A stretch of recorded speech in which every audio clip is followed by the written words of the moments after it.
The World Health Organization says the Americas are now driving this coronavirus pandemic.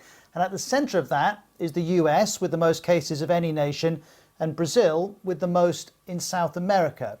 Now, the WHO adds, around the world, we have seen that the warnings we put out right from the start, very, very early on, were not seen as warnings about a very serious, lethal disease. Now, both Brazil and America have presidents who dismissed the threat of the virus initially and whose arguments have often sounded familiar. For his part, President Bolsonaro has said things like this. Pelo meu histórico de atleta, caso fosse contaminado pelo vírus, não precisaria me preocupar. Nada sentiria ou seria, quando muito, acometido de uma gripezinha ou resfriadinho. Porque o efeito colateral do combate ao vírus não pode ser, no meu ponto de vista, mais danoso que o próprio. And then there's this now infamous exchange last month when President Bolsonaro was asked about a record number of coronavirus deaths in Brazil. So what? I mourn the deaths. What do you want me to do? I can't perform miracles.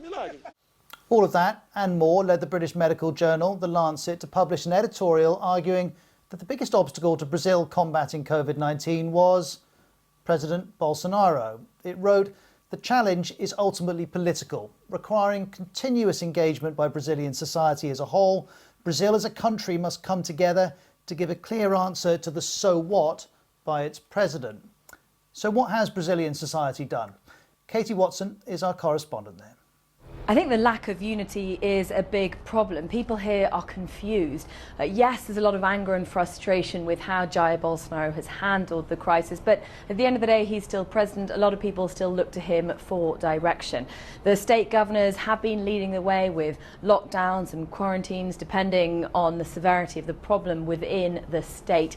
And those who could locked down early, but many people, especially in poorer neighbourhoods, are unable to do so. And because of this confusion as well, there seems to be a bit of people are running out of patience. The social isolation is certainly decreasing. More and more people are going back to work and leaving their homes. It couldn't come at a worse time for the country. Now, the president's argument for his move to allow gyms and hairdressers to open is that this will make people healthier. He says whoever is sedentary at home is increasing their cholesterol levels, their stress levels, and a whole lot of problems. But if they could go to a gym, they will have a healthier life. Now, on that, most scientists would argue that while there are certainly merits to keeping healthy, busy gyms may make containing the virus harder, and so at the moment, a lot of countries are only allowing outdoor exercise. The president goes on his decision. He says it's the same with hairstylists and barbers, and having one's nails painted and fixing up their hair, etc. It's a matter of hygiene, he said. Now, nail hygiene hasn't been high on the WHO's priorities, but of course, the president's trying to make a broader point here, and it's as much about the Brazilian economy as it is about health, and that's very much a political calculation.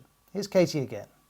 Jair Bolsonaro came to power promising a better economy, but it doesn't look like his legacy will be economic success. So he's really going hard on the economic issues effectively because he knows he can blame the state governors when the economic crisis hits. He can say, well, this was not of my doing, it was because of their drastic measures that closed down the economy. But it's a risky strategy because, of course, that's banking on Brazil coming out of this relatively unscathed with a low death toll and handling the crisis well. But with the death toll climbing here in Brazil, he's certainly not looking very good.